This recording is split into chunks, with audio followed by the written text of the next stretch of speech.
Bonjour à tous, j'espère que vous allez bien. Que Dieu vous bénisse, qu'il vous fortifie, qu'il vous restaure, qu'il vous relève au travers de ce temps que vous lui accordez, mis à part pour méditer ensemble. Merci Père de continuer à nous apprendre, nous faire grandir, nous rendre toujours plus comme Jésus. Merci de nous conduire dans ce temps de méditation. Amen. Aujourd'hui, on va voir au travers d'un passage de l'Ancien Testament combien la Bible est riche. Et souvent, quand on lit des textes sur l'Ancien Testament, on a du mal, on n'est pas trop motivé, mais en réalité, il y a de grandes richesses dans l'Ancien Testament. Et il s'agit juste d'inviter le Saint-Esprit pour qu'il puisse nous éclairer lors de nos lectures, de le laisser nous conduire et, comme un enfant, d'apprendre de lui en toute simplicité. Donc c'est ce qu'on va faire ensemble. Et avant de lire le passage choisi, on va prier selon Éphésiens 1, les versets 16 à 23. Je ne cesse de rendre grâce pour vous. Je fais mention de vous dans mes prières, afin que le Dieu de notre Seigneur Jésus-Christ, le Père glorieux, vous donne un esprit de sagesse et de révélation, qui vous le fasse connaître, qu'il illumine les yeux de votre cœur, pour que vous sachiez quelle est l'espérance qui s'attache à son appel, quelle est la glorieuse richesse de son héritage au milieu des saints, et quelle est la grandeur surabondante de sa puissance envers nous qui croyons, selon l'opération souveraine de sa force.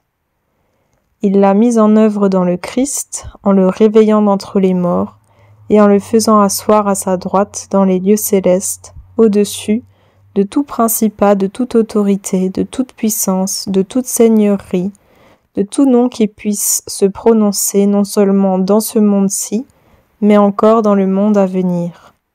Il a tout mis sous ses pieds et l'a donné comme tête au-dessus de tout, à l'Église qui est son corps, la plénitude de celui qui remplit tout en tous. Amen. Oui, Père, nous nous attendons à toi. Donne-nous un esprit de sagesse et de révélation, nous permettant de te connaître, qu'il illumine les yeux de nos cœurs, que nous sachions quelle est l'espérance qui s'attache à ton appel, quelle est la glorieuse richesse de ton héritage au milieu des saints, et quelle est la grandeur surabondante de ta puissance envers nous qui croyons, selon l'opération souveraine de ta force. Amen. Maintenant, on peut lire 2 Rois, chapitre 3. Joram, fils d'Akab, devint roi sur Israël à Samarie, la 18e année de Josaphat, roi de Juda. Il régna 12 ans. Il fit ce qui déplaisait au Seigneur, non pas toutefois comme son père et sa mère. Il supprima la pierre levée du Baal que son père avait faite, mais il s'attacha au péché de Jéroboam, fils de Nébat, qui avait fait pécher Israël, et ne s'en écarta pas. Mécha, roi de Moab, était éleveur. Il payait au roi d'Israël un tribut de 100 000 jeunes béliers et de 100 000 béliers adultes avec leur laine. À la mort d'Akab, le roi de Moab se révolta contre le roi d'Israël. Le roi Joram sortit alors de Samarie et passa en revue tout Israël. Il se mit en marche et fit dire à Josaphat, roi de Juda, « Le roi de Moab s'est révolté contre moi. Marcheras-tu avec moi au combat contre Moab ?» Josaphat répondit, « J'irai. Il sera pour moi comme pour toi, pour mon peuple comme pour ton peuple, pour mes chevaux comme pour tes chevaux. » Il dit encore, « Par quel chemin monterons-nous » Joram dit, « Par le chemin du désert d'Édom. » Le roi d'Israël, le roi de Juda et le roi d'Édom partirent. Quand ils eurent marché 7 jours, par une route détournée, il n'y eut plus d'eau pour la troupe ni pour les bêtes qui les suivaient. Alors le roi d'Israël dit : Ah, le Seigneur a appelé ces 3 rois pour les livrer à Moab. Mais Josaphat dit : N'y a-t-il ici aucun prophète du Seigneur, par qui nous puissions consulter le Seigneur ? Parmi les gens de la cour du roi d'Israël, quelqu'un répondit : Il y a ici Élisée, fils de Shaphat, qui versait l'eau sur les mains d'Élie. Josaphat dit : La parole du Seigneur est avec lui. Le roi d'Israël, Josaphat, et le roi d'Édom descendirent auprès de lui. Élisée dit au roi d'Israël : Qu'ai-je à faire avec toi ? Va trouver les prophètes de ton père et les prophètes de ta mère. Alors le roi d'Israël lui dit : Non, car le Seigneur a convoqué ces 3 rois pour les livrer à Moab. Élisée dit : Par la vie du Seigneur des armées, au service duquel je me tiens, si je n'avais pas de la considération pour Josaphat, roi de Juda, je ne ferais aucune attention à toi, et je ne te regarderais même pas. Maintenant, amenez-moi un musicien. Comme le musicien jouait, la main du Seigneur fut sur Élisée. Il dit : Ainsi parle le Seigneur, creusez dans cette oued, faites des fosses et encore des fosses. Car ainsi parle le Seigneur, vous ne verrez pas de vent, et vous ne verrez pas de pluie, mais cette oued se remplira d'eau, et vous boirez, vous, vos troupeaux et vos bêtes. Mais cela est peu de chose aux yeux du Seigneur. Il vous livrera Moab. Vous mettrez à mal toutes les villes fortes et toutes les villes d'importance. Vous abattrez tous les bons arbres, vous boucherez toutes les sources d'eau et vous causerez du dommage avec des pierres à toutes les meilleures parcelles. Au matin, au moment de la présentation de l'offrande, l'eau arriva du côté d'Édom et le pays fut rempli d'eau. Cependant, tous les Moabites ayant appris que les rois venaient leur faire la guerre, on mobilisa tous ceux qui étaient en âge de porter les armes, et ils se tinrent sur la frontière. Ils se levèrent de bon matin, et quand le soleil brilla sur les eaux, les Moabites virent en face d'eux les eaux rouges comme du sang. Ils dirent : C'est du sang. Les rois ont tiré l'épée entre eux. Ils se sont abattus les uns les autres. Maintenant, Moabites, au butin. Ils arrivèrent au camp d'Israël, mais Israël se leva et battit Moab, qui dut fuir pour échapper. Ils allèrent et battirent Moab. Ils rasèrent les villes, ils jetèrent chacun sa pierre dans toutes les meilleures parcelles, et ils les en remplirent. Ils bouchèrent toutes les sources et abattirent tous les bons arbres. Finalement, il ne resta plus que les pierres de Kir-Hareset. Les hommes armés de frondes l'encerclèrent et la mirent à mal.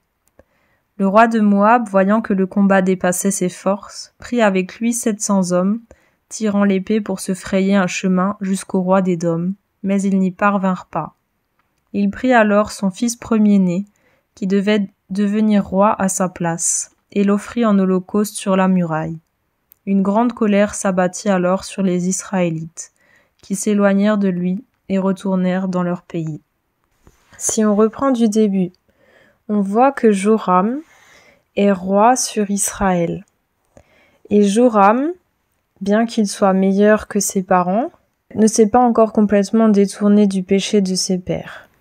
Il a fait mieux, il s'est amélioré, mais il y a encore des choses qu'il a gardées, desquelles il aurait dû se défaire. Donc disons qu'il est partiellement soumis à Dieu. Si on veut faire un parallèle avec aujourd'hui, on pourrait dire que c'est un jeune chrétien ou alors un chrétien qui est tiède, qui fait des choses pour Dieu, mais qui a des choses qu'il fait encore comme ça l'arrange. Et il y a Josaphat, roi de Juda. Donc c'est aussi un roi qui sert le Seigneur. Josaphat, on comprend dans ce passage qu'il est plus proche de Dieu et de sa volonté. Parce que lorsqu'il s'adresse au prophète Élisée, Élisée ne considère pas le roi d'Israël, mais par contre, il choisit de faire grâce au roi d'Israël parce qu'il y a Josaphat, roi de Juda, avec lui, et qu'il apprécie Josaphat. Donc forcément, S'il apprécie Josaphat, c'est que Josaphat est un homme juste, un homme de Dieu, un chrétien mature, fidèle, affermi, en feu, pour Jésus. Là, on peut se demander pourquoi le roi Josaphat a accepté de combattre avec le roi d'Israël. Et on pourrait simplement dire que certainement qu'il a accepté parce que ils sont tout de même un seul peuple. Et là, il était question de la révolte de Moab par rapport à Israël. Et donc, Josaphat, le roi de Juda, a accepté d'aider le roi d'Israël à corriger Moab pour qu'il se soumette de nouveau à lui, pour ne pas tolérer la révolte et risquer de perdre du terrain ou des richesses qui par ailleurs ont été données par Dieu. Et alors on peut partir dans un débat si on se pose la question de Josaphat, est-ce qu'il a consulté Dieu avant de s'engager aux côtés du roi d'Israël pour combattre Moab ou non? Et en réalité ça n'apporterait rien parce que dans les deux cas, ça peut être très intéressant.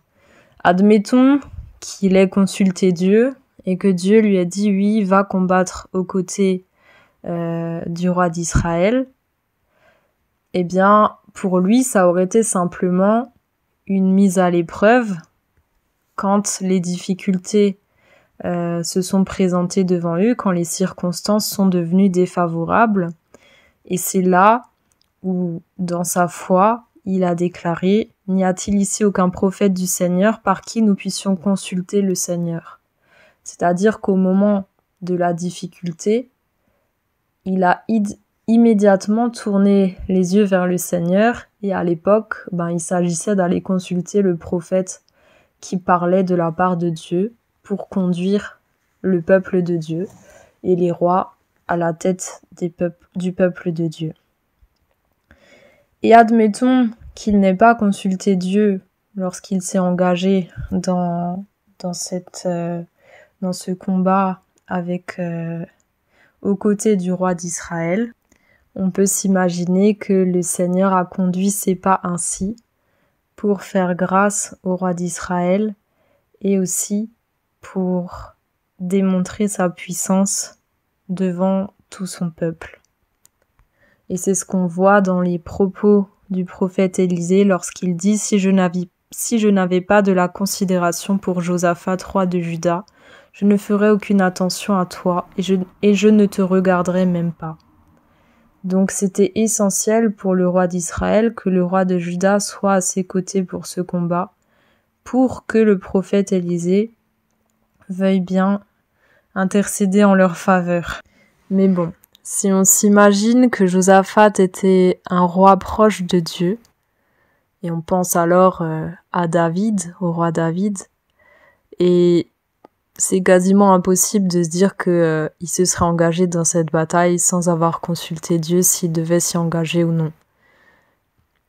Comme David qui remettait chacune de ses décisions importantes entre les mains de Dieu. Et c'est ce qui lui a donné son succès, sa réussite. Et là où les seules fois où il n'a pas consulté Dieu, ça s'est très mal passé. Donc ça paraît évident qu'il l'ait fait. Dans tous les cas, ce qu'on doit apprendre de cette histoire, c'est que c'est pas parce que Dieu nous conduit ou nous autorise à prendre une direction qu'il n'y aura pas d'épreuve une fois qu'on sera sur le chemin. Et c'est ce qui est arrivé. Ils étaient en marche pour combattre Moab et d'un coup, après 7 jours de marche, ils ont manqué d'eau. Et là, la réaction du roi d'Israël, c'est de se dire « Le Seigneur nous a livrés à Moab. On va tous mourir. » Et la réaction du roi Josaphat est totalement différente. ils ne tirent pas de conclusions hâtives, qui sont des conséquences humainement très logiques. S'il n'y a plus d'eau, a priori, ils vont mourir. Mais Josaphat ne tire pas ce genre de conclusion. Il choisit de regarder à Dieu d'abord. Et il dit, n'y a-t-il ici aucun prophète du Seigneur par qui nous puissions consulter le Seigneur ? Sa première pensée, face à la difficulté, face à l'obstacle, face aux circonstances défavorables, c'est consulter Dieu. Et ça doit vraiment être un encouragement pour chacun d'entre nous. Lorsqu'on fait face à une circonstance défavorable, lorsqu'on pense avoir pris le chemin que le Seigneur attendait de nous que l'on prenne, et que d'un coup tout se ferme et on comprend pas pourquoi, à ce moment-là, il faut vraiment que immédiatement on tourne nos regards vers le Seigneur, au-delà des circonstances défavorables. Et là, on va voir de quelle manière cela se fait. Les rois vont vers Élisée, qui est reconnu comme un prophète du Seigneur, au service du Seigneur. Et Élisée leur demande de lui amener un musicien. Donc là, ils doivent obéir une première fois. Déjà, la démarche de foi d'aller vers, et ensuite de fournir ce musicien. Et ensuite, il a fallu que le musicien joue de son instrument. Et à ce moment-là, la main du Seigneur fut sur Élisée, et Élisée parla de la part du Seigneur. Ainsi parle le Seigneur, creusez dans l'oued, faites des fosses et encore des fosses. Car ainsi parle le Seigneur, vous ne verrez pas de vent et vous ne verrez pas de pluie, mais cette oued se remplira d'eau et vous boirez, vous, vos troupeaux et vos bêtes. Mais cela est peu de choses aux yeux du Seigneur, il vous livrera Moab. Vous mettrez à mal toutes les villes fortes et toutes les villes d'importance, vous abattrez tous les bons arbres, vous boucherez toutes les sources d'eau, et vous causerez du dommage avec des pierres à toutes les meilleures parcelles. Donc, Dieu leur parle clairement en leur donnant une directive. Creuser des fosses. Et il leur promet que ces fosses se rempliront d'eau, et plus que cela, il leur livrera Moab. C'est-à-dire, il leur accordera la victoire sur leur ennemi. Donc là, en fait, Dieu demande au roi de creuser des trous. Et on se dit, mais purée, c'est quoi cette stratégie ? C'est des soldats, ils se préparent au combat, donc ils ont autre chose à faire que de s'épuiser à creuser des trous. En plus, ils ont super soif, donc c'est pas la meilleure stratégie pour se préparer au combat. Mais Dieu nous demande pas toujours quelque chose de logique d'un point de vue humain, mais il nous demande quelque chose qui est accessible pour nous. Il ne nous demandera jamais de faire quelque chose que nous ne parvenons pas à faire. Il nous demandera toujours de faire une part, notre part, et lui fera la sienne. Et c'est ce qu'il a fait. Ils ont creusé les trous, Dieu a amené l'eau. Et l'eau qui a rempli les fosses a permis d'abreuver les troupes, ainsi que tous les animaux. Et plus que cela, cette eau, avec le soleil qui a brillé sur l'eau, a pris l'aspect de sang et a induit les troupes moabites en erreur, leur faisant croire que les rois s'étaient entretués et qu'il leur suffisait maintenant de les piller. Et donc les Moabites sont allés vers les troupes d'Israël et du Juda, la fleur au fusil, pensant qu'ils avaient déjà gagné. Et c'est là que Israël et Juda, ainsi qu'Édom, les ont battus. Et en réalité, c'est Dieu qui leur a livré Moab comme il l'avait annoncé. Donc face à la détresse, face à une circonstance défavorable, c'est important d'avoir comme premier réflexe le fait de consulter Dieu, de tourner nos regards vers le Seigneur et de nous attendre à ses directives.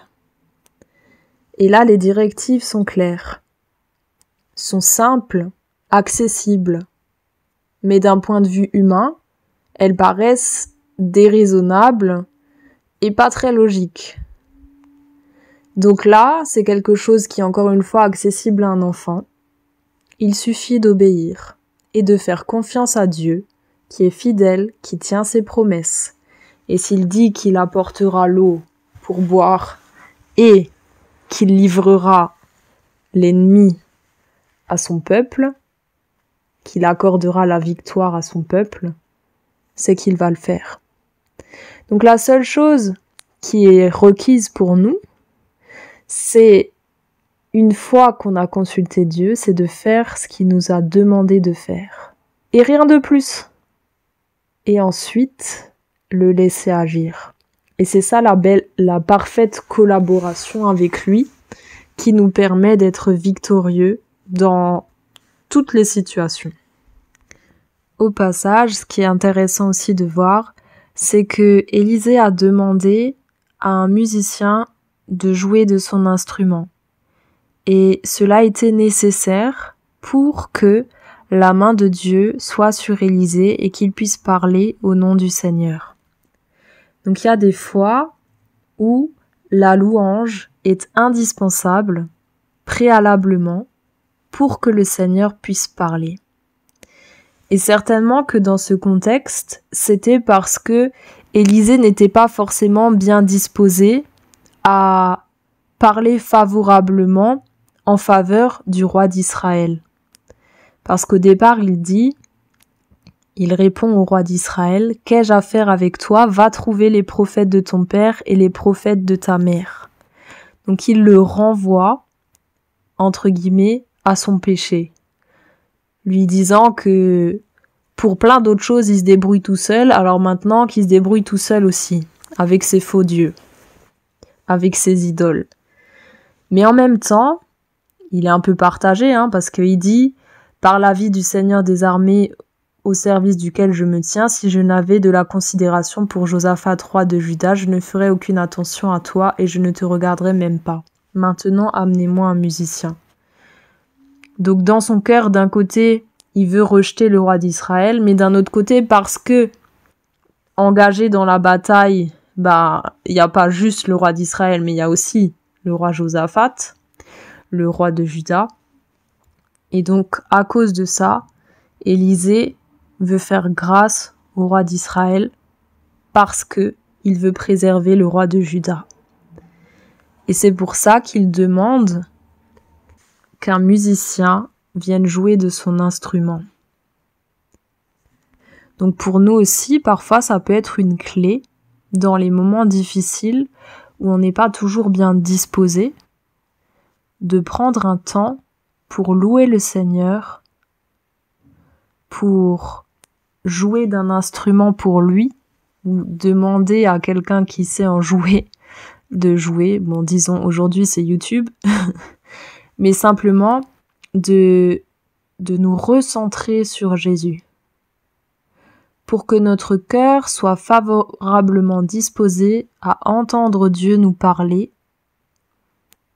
Parce que si le cœur n'est pas pur, même si la parole de Dieu est pure, notre cœur va corrompre cette parole et elle va perdre de sa pureté.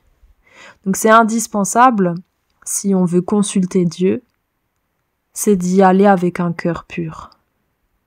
Ou alors de purifier nos cœurs devant lui, dans la louange, dans la prière, dans la confession,